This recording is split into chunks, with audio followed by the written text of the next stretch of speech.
Tim Riefenberg, how are you, sir? Thanks for coming on the Preconstruction Podcast. Good, thanks. Thanks for having me. Good man. Yeah, Tim, we were talking offline there. Riefenberg, it's German, I take it? Yep, I love drinking. Good. Yeah. I think my tipple of choice is Hogarden, so it's definitely German, or is it Belgium? I don't know. It's good either way. It does taste good. Thanks for coming on. So, Tim, you're part of our BIM series of podcasts. I'm going to do probably, I would say, 5 in total. My first one yesterday was with Brian Myers. It went really well. He's up in St. Louis working with Jacobs, an engineering firm. So I'm delighted to have you on. I just want to kind of start off by asking you how you got into this weird and wonderful world of construction. Did you always see yourself building things and designing things through technology, or how did it come about? That's a good question. Actually, I always wanted to be an architect. I've always found passion in drawing was my thing, and I always loved seeing buildings constructed. And early on, I always got picked on in high school because I love, technology. I love playing computer games. So yeah, I definitely got picked on a lot in high school. But look at me now, I focus on more of the technology back then. And early on, I taught Revit actually in college. So when I was, at the beginning of really what Revit was, I always thought of the industry was going to go towards more the modeling, the rendering, the animation side of things, which I love. So that's why I went to SCAD. I did visual effects and also architecture. So I did want to go off and do movies for a while, do the whole modeling. But reality is, I saw there was a need on the architecture side, and especially in construction, to do how do you create bigger, better models. This is like 10 years ago. And then, the last recession, in '07, the only way I had a job was I was the nerd that really knew Revit. I knew, other programs, and that was the only way I had a job. And that's what led me, to where I am today. Very good. And that particular education or course that you took, was there Revit involved in that? How deep did it go into architecture in Revit, or was it looking at everything from ground up construction? Yeah, it was definitely a wide plethora. I actually learned computer science, so I learned the programming side, and Very then good. fundamental design. I learned drafting as you would, and code compliances with architecture design. And now it's funny because the industry is sort of going that way. I think we're using computer science now to drive architecture, which we're testing now. Brilliant. Yeah, I think that, and we'll definitely touch on that because Brian Myers had a big say on that as well. And I think that's right. I think that's where we're going. I mean, especially for you, who's somebody who studied it, who understands the back end of it, will have definitely be further forward than anyone else. And as you say, you kind of geeked out on it quite a bit when you were in college and you were younger. And how did you make it into the ENR top 100 GCs that you worked for? How difficult was that path from finishing your course, your education course, to making your way up the ladder? Yeah, correct. I did start. I did my IDP, my intern development on the architecture side, straight out of school. And really in '06, there was no architecture jobs. So I was already doing renderings for an architecture company. And when I moved back to Chicago, I ended up working for Nelson, who was looking to transition all their staff over to Revit. And I knew Revit very well. So I was 50-50. I was a production person, um, you know, doing documentation, design stuff, and then I would do the Revit training. Well, that just evolved into doing all the Revit training. And later on, I just learned that, construction side. So on the construction side, I knew there was a need to adopt the models. How do you coordinate? How do you build off these models? So it's just a natural transition to come to a general contractor, which was one of the biggest in the Southeast at the time. And then where I'm at to now is like, okay, so I learned architecture and I learned construction very well. And if you put those two together, that's really where the industry needs to go. Because some construction companies maybe look down on the modeling, but on an integrated company, you absorb that model so much more than you would as a traditional design company or a construction company. Is really what brought me over to Beck, honestly. Yeah, no, I totally agree with you. And I think when you've got an integrated company like Beck, and Peter Beck himself, he's a forward thinking, he's a bit of a disruptor when it comes to the traditional way of doing things. I mean, his first step was to bring the architecture in house. I mean, it was a bold move at the time. He obviously upset a lot of architects, but it was the right move for him to get more control, minimize the risk, and understand the project a little bit more. Then he brought the technology in house with Beck Technology, although they do work with other firms. And then yourself on the BIM VDC side. Give me an idea of what it's like now working with a fully integrated company compared to your traditional GC where you had everything else was kind of third party.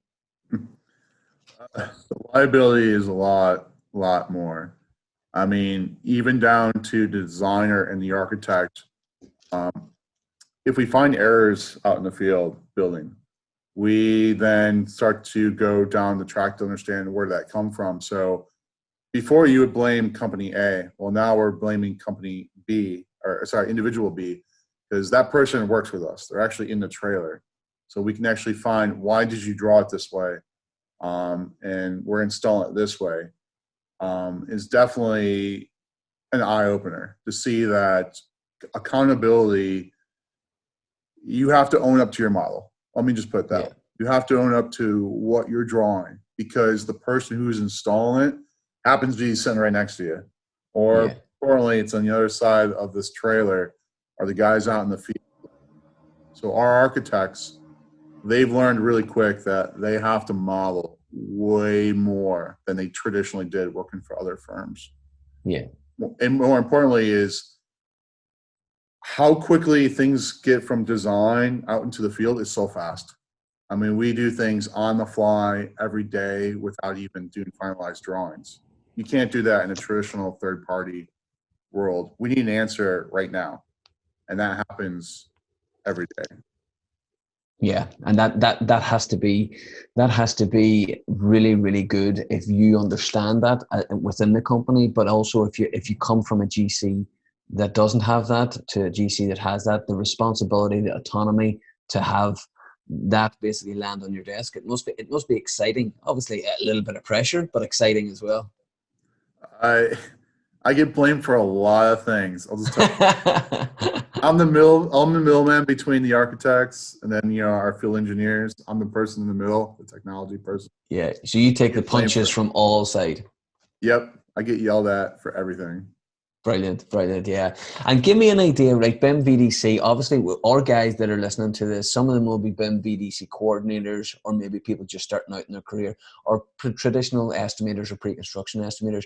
But for the guys that don't understand BIM VDC, give us an idea on a day-to-day basis what you do and how it affects the overall project. I'll give you something that's happening right now. Edge slab. So like the formwork, design had drawn edge slab one way. We gave that to our formwork company. They then do their drawings. But out in the field, they didn't have updated drawings. So there's a lot of questions of, okay, why does this edge slab bump out this way? And I get called in all the time because I have access to the model. I can jump into the design model and see why was this bump out drawn. And more importantly, since like I'm digesting that model, I actually give the field engineers our digital layout. So I go out there with the robot and we'll actually set up, and then we'll see, all right, well, if we want to change this bump out, how do we do that? So we actually even change it in the field. We'll create an as-built, an AutoCAD file, bring it back into Revit, and then we actually will change the model on the design side because we're doing an as-built as well. This is a live as-built. So any change. So just for the people who don't understand, what does that mean, as built? Okay, so contractually, at the end of this job, we are given all these Revit files, all the design files, and they are supposed to be super accurate to what we installed out in the field. This is edge of slab, walls, doors, the actual rooms themselves. If a wall has moved out in the field, that has to move in the model. Because like I said, this is Simon Properties, they own the mall, and they own, the tenant and the leasing space. So we're giving them real accurate models, because down the road, if they want to convert one of these buildings to another tenant, they will have those models available to do that. Brilliant. Very good. Yeah, because the project that you're referring is the Phipps project in Atlanta. I think that's a nice picture in the background, is it? Yeah. Very cool. Mm-hmm. Yeah, nice project. So BIM VDC, it's evolved since 2007, 2008, since you started. You've been at it now almost 10 years, or sorry, 12 years. What has changed, and what are you most excited about? Well, definitely the industry's changed, I say monthly, as before it would change yearly. Maybe back then there was 4 or 5 programs you had to know. Now there's probably 50 programs you have to know. And really what change of our technology has changed so much, but a lot of the culture of our companies have not changed as dramatic. Meaning a lot of companies are still a little cautious about using technology out in the field. Is definitely evident. So I still fight the battles with people of changing mentality to trust a model versus changing or trusting contract documents, which the industry has always been used to. I need my documents, I'm going to go off that. I'm not going to build off a model. So we are starting now to really use those models for layout. We use them out in the field. We use it to do our as-builts, as well as walk with our architects and our designers out in the field. So the evolution has really now started to pick up of adopting these models physically out in the world, trust them. Because really the biggest thing that's changed in our industry is project schedules have gotten much smaller because of cost, but still the same problems occur of changing in design. Design's always changing, drawings are always being updated, but they get lost. They get lost through email, they get lost through correspondence. So how does the industry change that? Well, they need to really start evolving into having access to those live models, having the ability to change their contract, to take the model directly from the architect and put it out in the field, which they normally traditionally don't do. Is biggest change that I'm seeing right now. Good. And then, I mean, you mentioned then the change. Obviously, the most important person, well, from your point of view, in a project is the client. The client obviously has to be technology focused or really bought into the model or the way it's going to be built. How difficult was that on this project?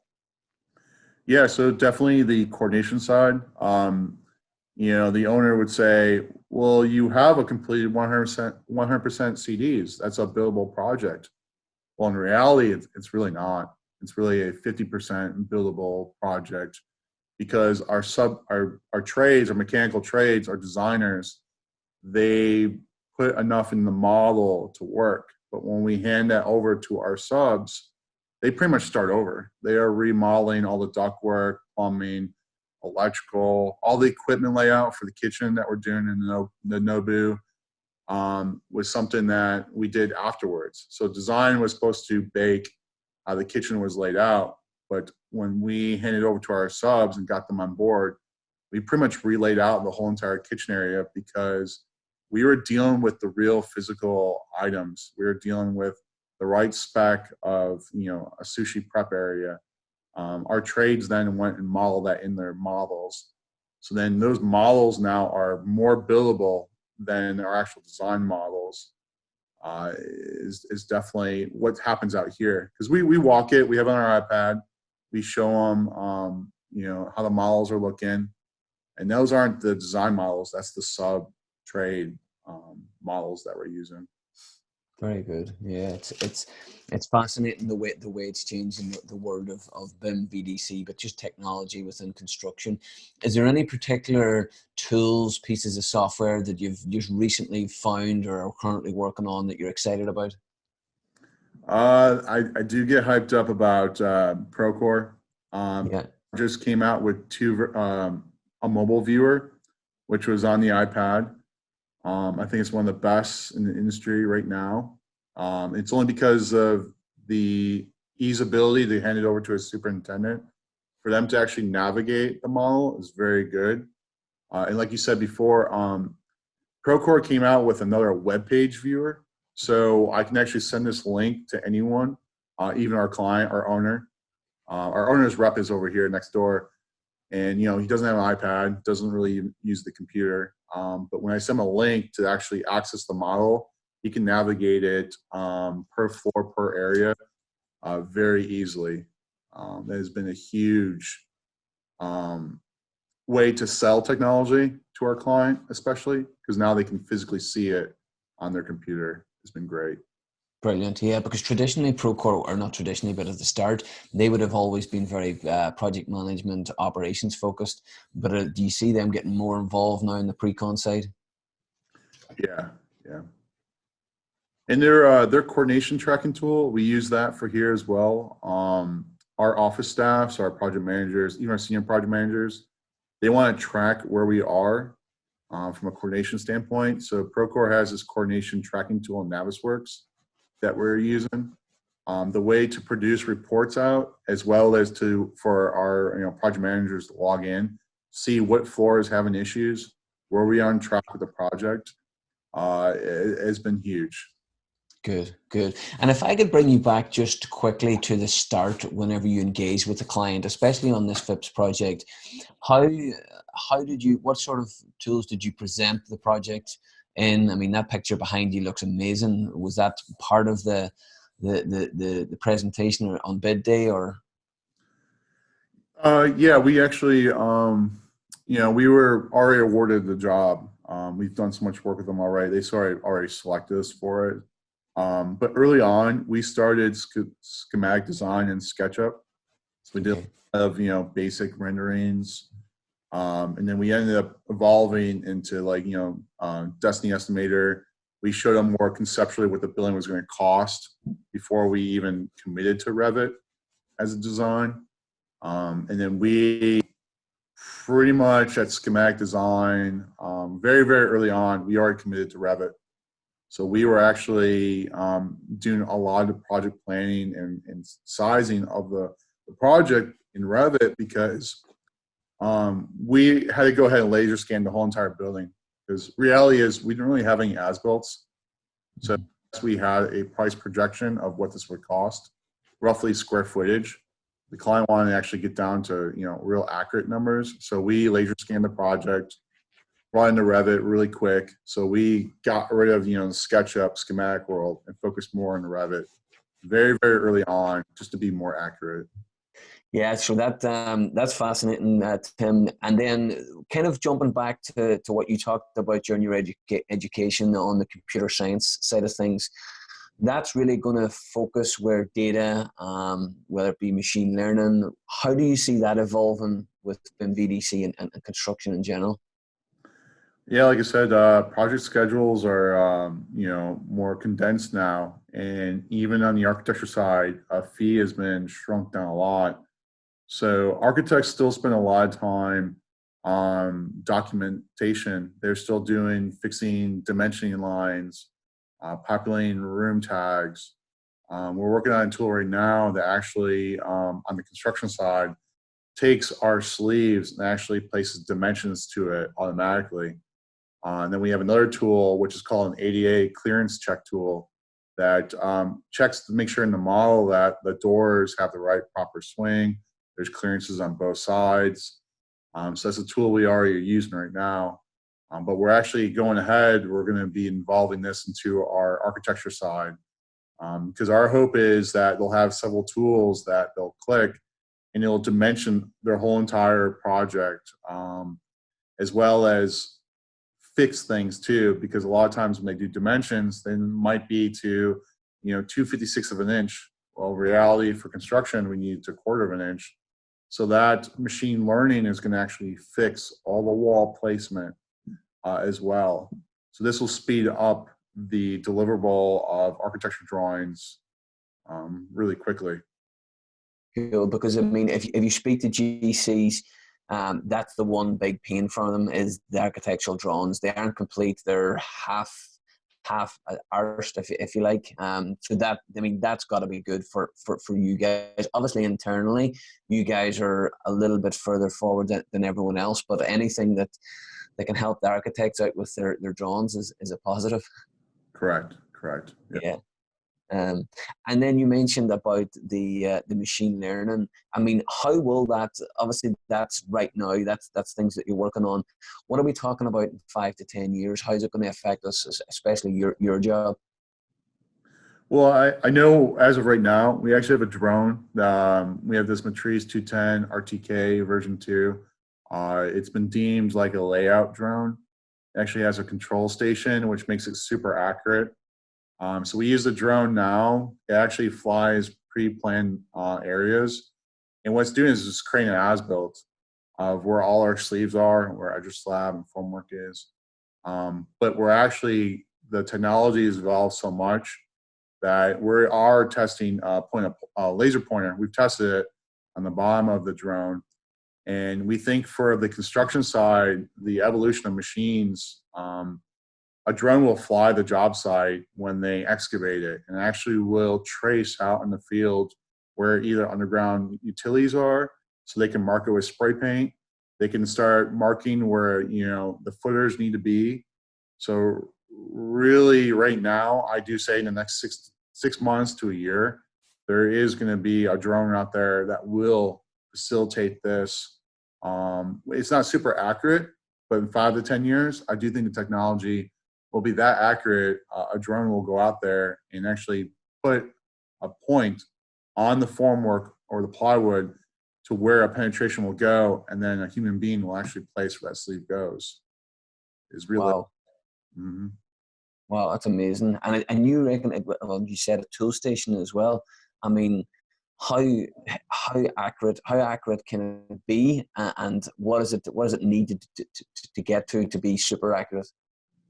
Yeah, I mean, reality is it's got a pole with a computer on it. You send to a known coordinate.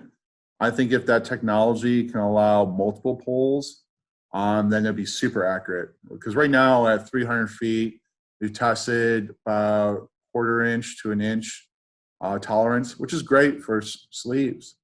If we can get down to 1/8 or 1/16, we can start doing formwork and edge of slab, which is super accurate. That will change really our robotic layout out in the field. Brilliant. It's exciting stuff. And then you mix that in with Spot, our friendly dog running around the construction site.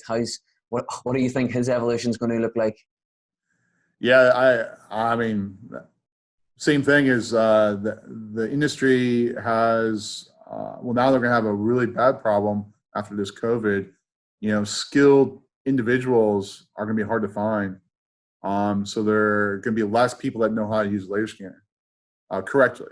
Anyone can push a button, but whether or not they know how to actually scan a job site are two different things. But Spot being there with actually giving parameters on where to scan and how to scan is going to allow that person who was scanning to be back in the job site trailer, be processing the data, is going to get that information back to the field way faster than it is traditionally right now. Is where the industry has to go. It really does. Yeah, no, I totally agree. And I think most of your peers would say the same thing. So given us, you're a guy now into his 10th year within BIM VDC. What would you say to your young self just coming into college, or even going into college, or in college, or during your internship? What would you tell them? Advice would you give them to continue into the BIM VDC, or even if they were thinking about the BIM VDC world as a future career? Yeah, I wish I could have gone back and say, hey, you should have really focused on computer science. Yeah, Um, at the time, I was like, wow, this is pretty hard stuff. And at the time, it was mostly web page development. That was really the industry where it was going. And I was like, man, I really don't want to design web pages. But if I would have focused a little bit more on that skill set, I even heard people now in middle schools, they're learning programming. And I tell everyone out there, just do it. I know it's hard, but if you can do that, you can do everything in our industry. Because like you said, what's the future? 10 years from now, I don't think it'll be using some of the software we're using right now. But what is that software? And I yeah, think individuals either start producing their own, or companies like big GCs will start producing their own internal software, is really where the industry is going to go. yeah, yeah. Because we all know now there's a huge amount of money, whether it be through venture capitalists or private equity firms, going into technology companies focused on the construction market, because we have been left behind for quite a while. But it looks as if we're catching up. As you say, it used to take a year, now it takes a month. Hopefully, after COVID, we're talking about weeks to make that change. Yeah, I hope so. We're all right now. So we should all be reading like, C# manuals and stuff like that. Watching Very Netflix. good. No, exactly. No, listen, Tim, thank you very much. This has been really insightful. I know our audience will love it. This will be the second one in part of the BIM series. So I'm looking forward to maybe catching up with you in 12 to 16 months to see where we've evolved to. Thanks, Gareth. I really do appreciate it. Have a good day. All right, you too. Thank you so much.